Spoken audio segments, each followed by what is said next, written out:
ସେଦିନ ଡାଏରୀଟାକୁ ସିନା ଛାଡ଼ି ଚାଲିଗଲା, କିନ୍ତୁ ମୋ ମନଟାକୁ ନେଇଗଲା। ଡାଏରୀରେ ତାରି ଉପରେ ଅନେକ କଥା ଲେଖା ହୋଇଛି। ଲେଖା ହେବନି କେମିତି ଯେ ତା ଡାଏରୀଟି, କିନ୍ତୁ ମୋ ଫଟୋ ତଳେ ମଧ୍ୟ ସେ ମୋ ପାଇଁ କିଛି ଲେଖିଛି। ସେ ଲେଖିଛି କି ମୁଁ ଯାହାକୁ ଚାହେଁ ସେ ବୋଧେ ବୁଝିପାରିବନି ମୋ ପ୍ରେମକୁ। ତା ପରଦିନ ମୁଁ ତା ଡାଏରୀଟିକୁ ଫେରାଇବାକୁ ଗଲି। ତା ପାଖକୁ ଯାଇ ସିଧା ଡାଏରୀଟିକୁ ପଢ଼େଇଦେଲି। ସେ କିଛି କହିଲାନି।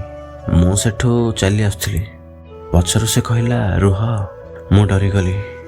ମନରେ ଭାବିଲି ସେ କାଳେ ଜାଣିଦେନି ତ। ହେଲେ ସାମ୍ନାରୁ ସେ କହିଲା ଥ୍ୟାଙ୍କ ୟୁ। ମୁଁ ଚୁପଚାପ ଠିଆ ହୋଇ ମୁଣ୍ଡ ହଲେଇଲି। ତାପରେ ସେ ପଚାରିଲା ମୁଁ ଡାଏରୀ ଖୋଲି ଦେଖୁନଥିଲ ତ? ମୁଁ ଟିକେ ଡରି ଡରି କହିଲି ନାହିଁ ତ। ସେ କହିଲା ସତ କହୁଛ ନା? ଭାବିଲି ଆଉ ଲୁଚେଇକି କିଛି ଲାଭ ନାହିଁ। ମୁଁ କହିଲି ମୋ ବିଷୟରେ ତମେ ଡାଏରୀରେ ଯାହା ଲେଖିଛ ନା ସେସବୁ ଭୁଲ ଲେଖିଛ। ସେ ଟିକେ ହସି ଦେଇ କହିଲା ତେବେ ସତଟା କ'ଣ ତାହେଲେ?